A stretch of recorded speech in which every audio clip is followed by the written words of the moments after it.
I saw a poll in the Herald the other day talking about people saying that the fast growth in Calgary is a concern and it's a bad thing. And it brought to mind all the people who were bitching and complaining during the last boom in Calgary about how the boom harmed us and how it was bad and it needed to be reined in, and how the boom actually hurt the working poor and so on, and it's actually bad for people when the economy is going too hot or too well, and they call for putting the brakes onto the economy and slowing things down, interfering with business, general government intervention. I contend that a lot of these people with that point of view really have no clue what a bust is. I think they've lived in a protected world in Alberta and really haven't seen what the consequences of the hard times are.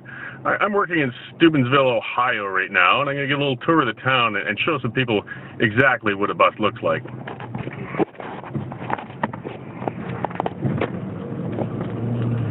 We're driving towards downtown. This is a neat city. It was the birthplace of Dean Martin, Jimmy the Greek. It's a steel town that crashed back in the 80s and has contracted. The population is cut in half. It's got these beautiful buildings downtown, but what we also have is the remnants of the people who got left behind when the industries died. So we see these big, nice downtown buildings here, but along the way in, slimy bars, boarded up buildings, lots of churches around here. It seems like they're praying for something better to come along, because nothing's coming typically. Here, all of these buildings boarded up, empty storefronts, falling apart, abandoned. These beautiful big old buildings, but the offices are empty. It's a ghost town.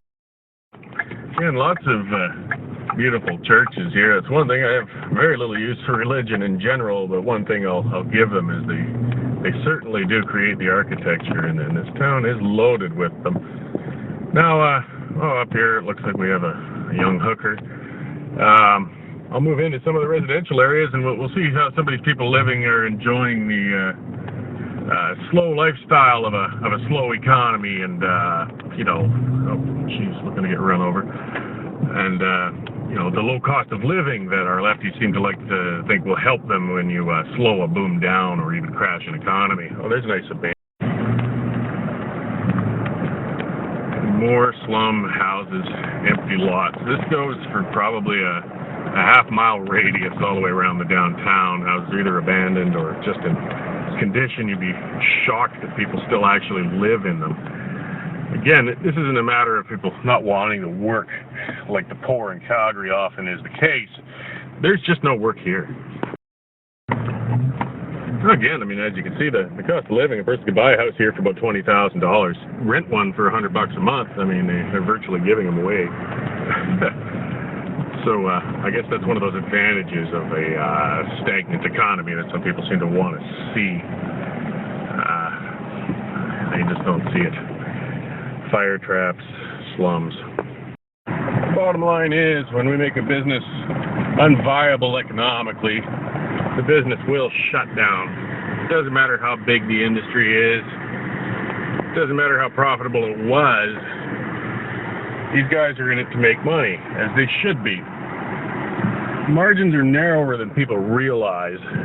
Stelmach proved that when he meddled with the royalties in Alberta, causing our collapse to happen 2 years before the rest of the oil field around the world.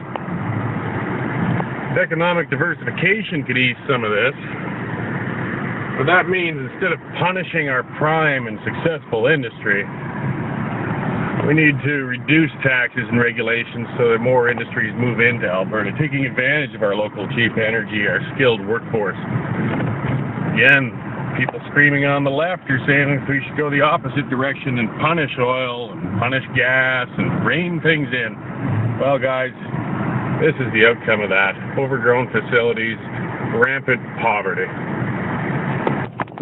Calgary wasn't much more than a trading post and a bundle of sticks when a lot of the buildings here were built, but now they just let them run down because, well, one of the nice things of this simple life of a slow economy is you don't have to worry about heritage buildings.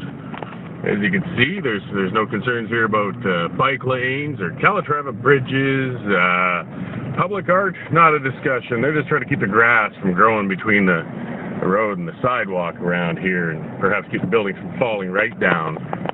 Nice. A lot of people really need to realize that they just can't have it both ways.